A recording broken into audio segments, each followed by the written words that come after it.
E é justamente por isso que eu quero pregar sobre esperança. Porque muitas vezes a gente acha que o tema coragem só entra em cena, Domingos, quando o medo vai embora. A gente acha que a esperança só entra em cena quando o desânimo vai embora. A gente acha que a provisão entra em cena quando a escassez vai embora. Mas na verdade todas essas coisas só vão embora quando o novo de Deus chega. Quando a vida de Deus chega, a morte tem que sair. Quando a esperança se manifesta, todo abatimento e desânimo tem que cessar. Alguém comigo aqui? Quando a provisão que vem dos céus é derramada sobre nós, toda escassez ela cessa, porque o novo de Deus estabelece novas realidades. E nessa semana a gente foi bombardeado por muitas notícias, e eu em especial tive acesso a algumas imagens e ouvi alguns testemunhos sobre o Rio Grande do Sul, e deixou muito mal. Ouvi, por exemplo, coisas que fizeram com crianças em abrigos, porque quando alguém perde a vida no meio de uma catástrofe, é algo que não dependeu de ninguém, é um fenômeno natural, a gente não tem controle. Mas quando um homem decide fazer mal a uma criança vulnerável, isso fala a respeito de alguém que decidiu fazer o mal, mesmo podendo não fazer. Mas a Bíblia fala que pecado não é só o mal que fazemos, mas pecado também é o bem que poderíamos fazer e escolhemos não fazer. E essa semana me edificou muito ver a mobilização de pessoas na linha de frente, igrejas se mobilizando, famílias se mobilizando, médicos, voluntários, socorristas se mobilizando. E apesar do cheiro, apesar dos desafios, apesar das doenças, apesar das ameaças, apesar das retaliações, eles são imparáveis, estão dormindo muito pouco, comendo muito pouco, mas a alegria deles em cada resgate, a alegria deles em cada família que eles estão conseguindo de alguma forma afetar, irmão, isso gera em nós, como igreja, como brasileiros e como povo de Deus, uma esperança. Porque aqueles que perderam a esperança na humanidade, você vai olhar nos comentários, a preocupação deles é só com os animais. Você já deve ter ouvido ou lido essa frase em algum lugar: quanto mais eu conheço os seres humanos, mais eu me apaixono pelos animais.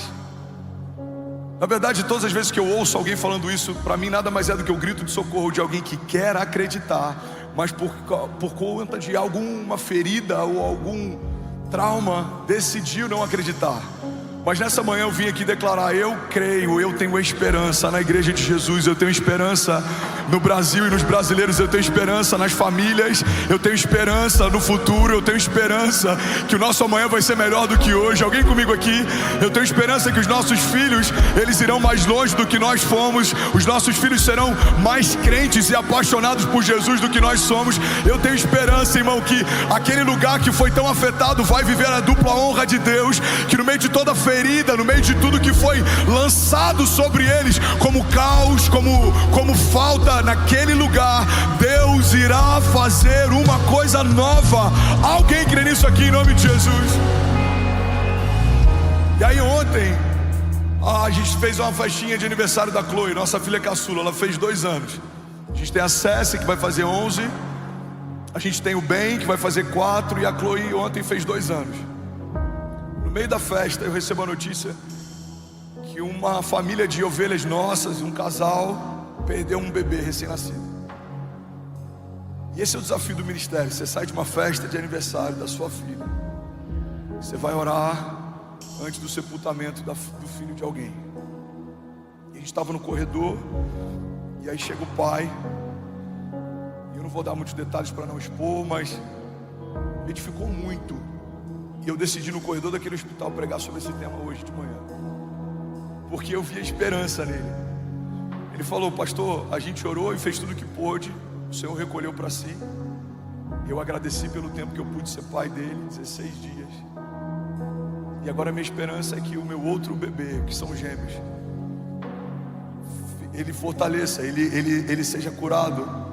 E eu vi um pai que ele estava caminhando entre o luto e a esperança, alguém que estava caminhando entre o caos e a expectativa. Irmão, e é exatamente assim a nossa jornada de fé. A nossa jornada de fé, Diniz, não é marcada só por topos. A nossa jornada de fé não é marcada só por tempos bons ou ventos favoráveis. A nossa jornada de fé não é marcada só por boas notícias. A nossa jornada de fé também é marcada por coisas que fogem ao nosso controle. Também é marcada por notícias ruins que batem à porta. Eu costumo dizer que nenhum gigante envia um telegrama antes de se apresentar. Não, eles aparecem da noite para o dia. Tempestades surgem da noite para o dia. Alguns desertos emocionais que a gente enfrenta começaram da noite para o dia. Mas assim como, recebe isso aqui alguém em nome de Jesus, alguns desafios surgiram da noite para o dia, assim também eles cessarão na sua história em nome de Jesus. Alguém recebe isso? Levante suas mãos. A palavra de Deus diz que o nosso choro pode durar uma noite, mas certamente a alegria vem pela manhã.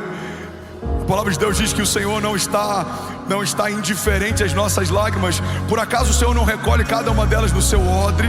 Cada uma delas está sendo computada. Cada lágrima no dia da crise é uma semente que vai gerar frutos que ecoarão na eternidade. Deixa eu profetizar sobre alguém aqui nessa manhã. Você não vai desanimar apesar dos desafios. Você não vai parar no meio da tua jornada a despeito dos teus inimigos. Você não vai sucumbir. Você não vai retroceder. Não, existe uma firme expectativa e uma esperança. Cremos que Deus é por nós. E se Deus é por nós, quem será contra nós? Nós sabemos, nós não achamos, nós sabemos que agindo Deus em nosso favor, não há quem possa impedir o seu agir. Por isso nós declaramos, declare com autoridade, diga eu declaro, diga eu creio, que em meio a todo caos, há uma palavra de esperança. Diga, e a esperança tem um nome, se chama Jesus, autor e consumador da nossa fé. Sabe, muita gente desanimou em relação à esperança porque tentou nomear de esperança coisas, pessoas, circunstâncias que não são esperança em si. A esperança é só uma pessoa e a esperança só carrega um nome. Mas às vezes colocamos a nossa esperança, Dani, a nossa expectativa em uma promessa, em uma porta, em uma pessoa, em um contrato, em um relacionamento. E se esse relacionamento não floresce, se esse contrato não sai, se essa porta não se abre, a gente vê a nossa esperança indo embora. Mas a responsabilidade é nossa. Ancoramos a nossa expectativa em algo que é volúvel, em algo que se move, em algo que é líquido. Zygmunt Bauman, um dos maiores sociólogos contemporâneos, ele fala a respeito de sociedades líquidas, ele fala a respeito de relacionamentos líquidos. Tudo que era firme e sólido está sendo liquefeito. A família tradicional, a nossa fé em Deus, as instituições, os balizadores culturais, sociais, tudo isso está sendo liquefeito. Então, aquilo que antes era firme, agora é relativo. E o problema é que a gente está vendo a nossa geração colocando a nossa firme esperança em algo que é volúvel. Homens mudam, promessas falham, negócios fecham, governos caem, mas as minhas palavras, diz o Senhor, permanecem para sempre. Então, igreja, a gente não pode abrir mão da esperança. É um recurso, Deus nos deu, é uma ferramenta, é uma linguagem, mas precisamos colocar a nossa esperança na pessoa certa. Quando a minha esperança está em Jesus, ninguém me decepciona mais. Por quê? Porque eu não esperava de ninguém mais do que eu espero de Jesus. Billy Graham, ele fala que um dos motivos pelos quais andamos ansiosos é porque ancoramos a nossa expectativa em qualquer coisa menor do que Deus e a sua vontade. Se a minha esperança está em Deus, ela não falhará. Olha o que a palavra de Deus diz em Romanos 5,5: e a esperança não nos decepciona, porque Deus derramou o seu amor em nossos corações por meio do Espírito Santo que Ele nos concedeu. Alguém pode dizer glória a Deus por isso? Engraçado, tem pessoas que perderam esperança na igreja. Olha para mim. O meu antigo pastor, ele era safado. Tem muitos pastores safados. Tem muitos. É um número menor do que tem de pastores sadios, mas tem muitos. Muitos conhecidos, inclusive, relevantes. Eu perdi a minha esperança na igreja porque o meu líder me feriu. Tem muitos líderes que ferem. Eu já errei várias vezes, talvez vou errar em algumas outras. Somos humanos, passíveis de erro. Mas sabe o que é interessante? Você se feriu talvez numa relação de trabalho, mas não parou de trabalhar. Você se decepcionou talvez com uma namorada, mas você não deixou de namorar. Mas nós nos ferimos com a igreja e decidimos abrir a mão da nossa esperança na igreja. Irmão, não deixe que uma experiência pessoal remova de você uma expectativa sobrenatural. Não é sobre um homem, não é sobre um líder, não é sobre uma placa. Vamos, alguém comigo? Não é sobre uma denominação. A palavra de Deus diz que Cristo em nós é a esperança da glória. Eu tenho esperança na igreja, e quando eu falo igreja, eu não falo na igreja evangélica, eu falo na igreja de Jesus. Eu tenho esperança no corpo de Cristo, e quando eu falo corpo de Cristo, eu estou falando da sua família e da minha. Quando a gente está junto, debaixo do mesmo propósito, irmão, somos imparáveis. O que é a esperança? Segundo o dicionário, esperança é um substantivo feminino, sentimento de quem vê como possível a realização daquilo que deseja, confiança em coisa boa, fé. Segunda definição, é uma expectativa, espera, aguardo. É uma confiança. Sabe, a esperança tem uma variável também que é esperançar, é esperar, ter expectativas em algo. Irmão, olha para mim em nome de Jesus. Se nós como crentes, quando eu falo crentes eu não falo evangélicos, aqueles que creem em Deus, perdemos a nossa esperança, perderemos também a nossa alegria. E tudo que o mundo não precisa é de um crente chato, rabugento e sem vida. Você tem que ser mais otimista do que todas as pessoas onde você trabalha. Você tem que ter uma esperança, uma expectativa maior do que todas as pessoas que te cercam. Não faz sentido alguém que não carrega o Deus do impossível dentro de si ter mais expectativa e uma impossibilidade do que nós. Eu lembro que alguns anos atrás eu estava lendo sobre a história do Elon Musk, e eu estava vendo como que surgiu a ideia, por exemplo, daqueles trilhos magnéticos subterrâneos. Um dia ele estava no trânsito na Califórnia, acho que em Los Angeles, e ele viu aquele trânsito que é surreal, irmão. Los Angeles, Nova York, eu não lembro se Detroit, são algumas das cidades que tem o pior trânsito. Ele estava no meio do trânsito parado, ele falou: tem que ter um jeito melhor para fazer isso aqui. E aí surge a ideia de fazer linhas subterrâneas, magnéticas, em que os carros elétricos pudessem entrar e se locomover em alta velocidade sem nenhum tipo de acidente ou qualquer problema. E aí ele começa a criar debaixo do parque industrial de uma das suas empresas um protótipo. E esse cara começa a pensar: e por que a gente não consegue ter mais assertividade em lançar foguetes do que a NASA, por exemplo? A iniciativa privada costuma ter muito mais resultado do que algumas iniciativas estatais ou do governo. E aí ele lança a SpaceX. E para resumir, eu comecei a ler a história desse cara e eu falei: não é possível que alguém que talvez não creia no Deus do impossível se mova mais por impossibilidade do que o povo de Deus. A gente fala sobre tocar uma cidade, parece utopia. Alguém está pensando em fazer algo muito maior e não carrega o poder sobrenatural que a igreja de Jesus carrega. Pensamos em mudar a história de uma geração, parece poesia, parece que a gente está falando um jargão, mas tem uma agenda querendo afetar a sexualidade dos nossos filhos, roubar a pureza deles, e eles acreditam que se forem estratégicos e estiverem paciência, eles vão afetar toda uma geração, eles vão afetar toda a cosmovisão de uma próxima geração. Igreja de Jesus, nós temos algo que não podemos abrir mão: a esperança, a confiança, a expectativa de que o Deus do sobrenatural vai operar coisas sobrenaturais de forma natural. Nós precisamos confiar e nos agarrar na certeza de que o impossível diante de Deus se torna inevitável. Aquele que andou sobre as águas, aquele que trouxe Lázaro de volta dos mortos, aquele que ao terceiro dia ressuscitou, ele vai fazer de novo. Alguém comigo aqui nessa manhã? Vamos, se for para ele, você pode fazer melhor.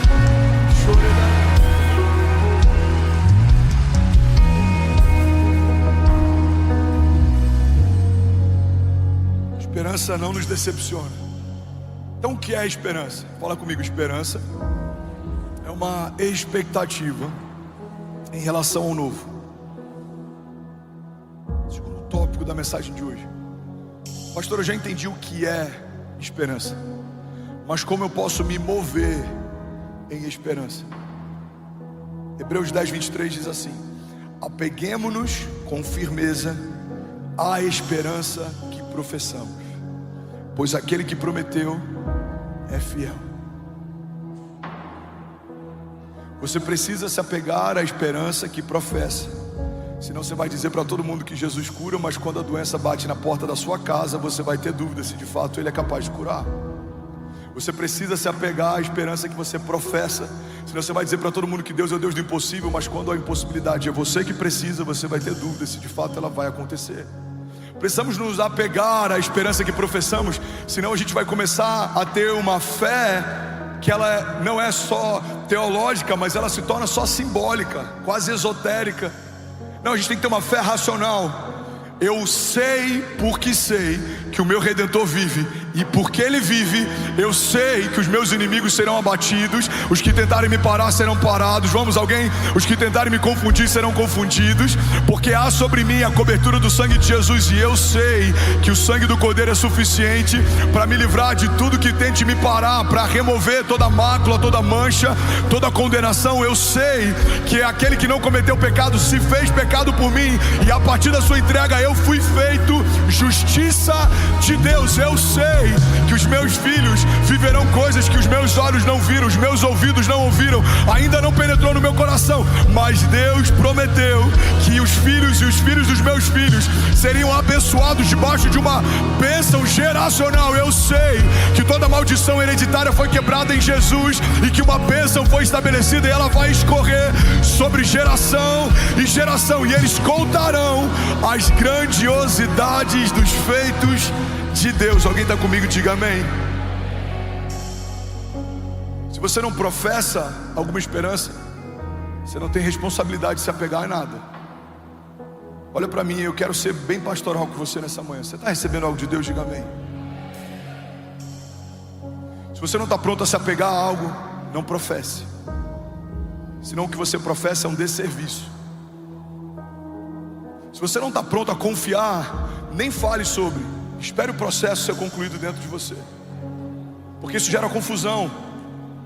Eu coloco na legenda de um post algo sobre Jesus, mas nada no entorno da minha história aponta para Ele. Coloco uma foto de biquíni, seminua, e um post sobre Jesus. Nada nessa mensagem corrobora ou é coerente. Pastor, mas é um processo. Viva o processo, depois professe. Não se exponha, é uma proteção para você.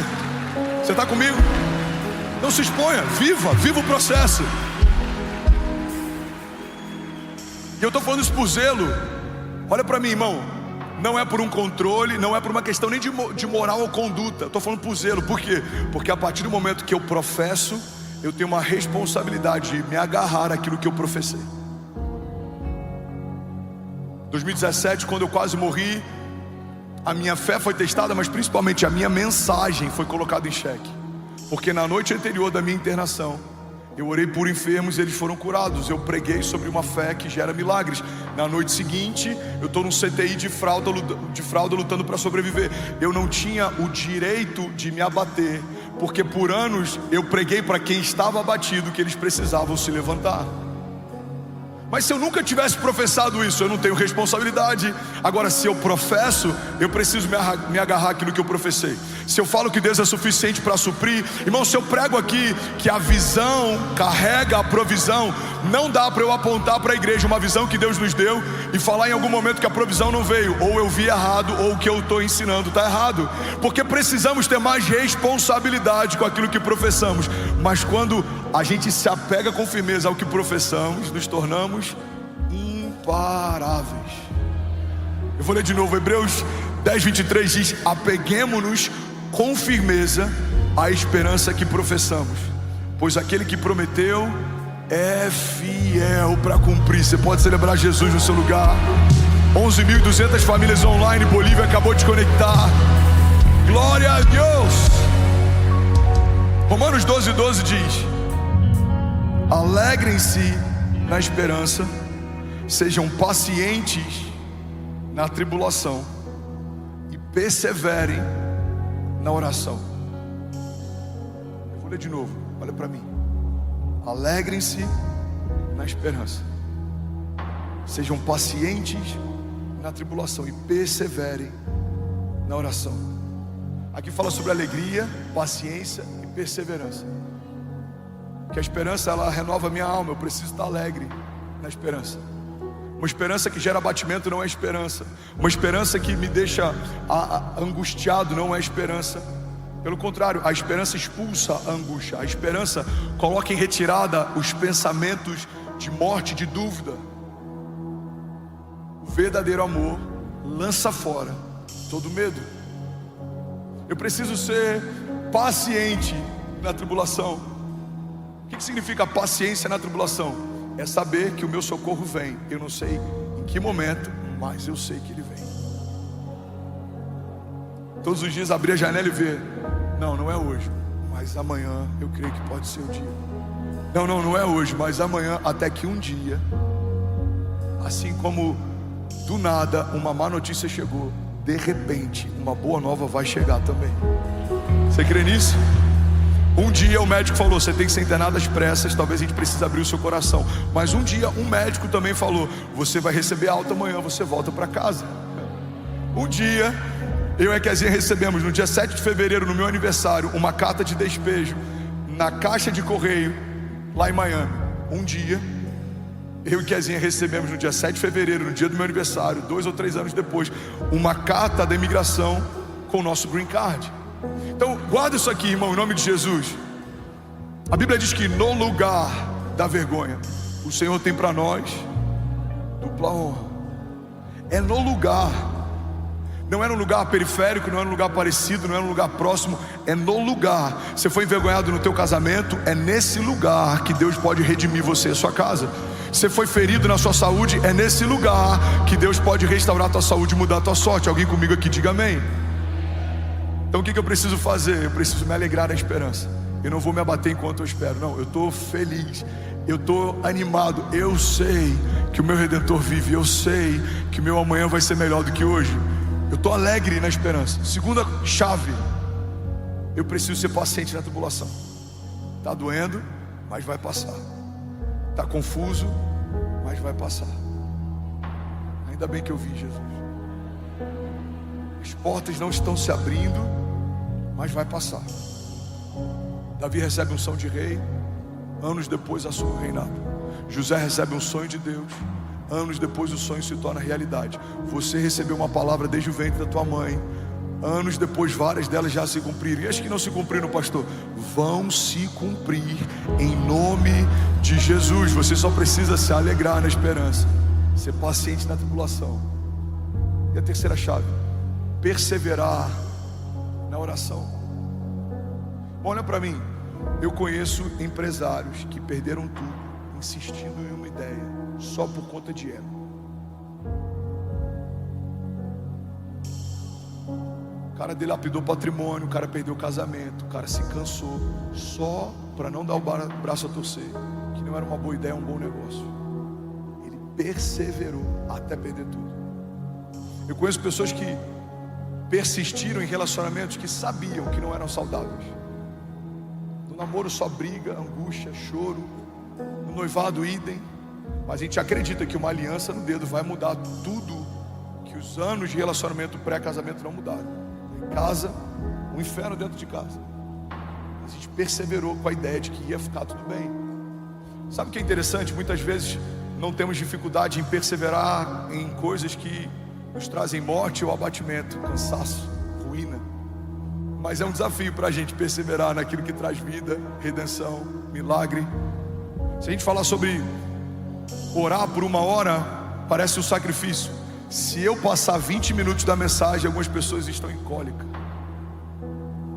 Perseveramos para zerar séries do Netflix, não conseguimos perseverar em 30 minutos orando. Perseveramos para fazermos algumas faculdades, como eu falei há 2 semanas atrás. Quem tem 3 pós-graduações não pode dizer para Deus que não tinha tempo para ler 4 evangelhos. Perseveramos para conquistar patrimônio. E aí quando a gente está velho já e o patrimônio foi estabelecido, a gente percebe que perdemos muito tempo sem viver propósito e chamado, porque a gente acumulou coisas que agora nem vai usufruir mais. Estamos no final da jornada. Mas a palavra de Deus diz: você precisa se alegrar na esperança, você precisa ser paciente na tribulação, e você precisa perseverar na oração. Alguém está comigo aqui? Diga amém. Salmos 39:7 diz: mas agora, Senhor, que hei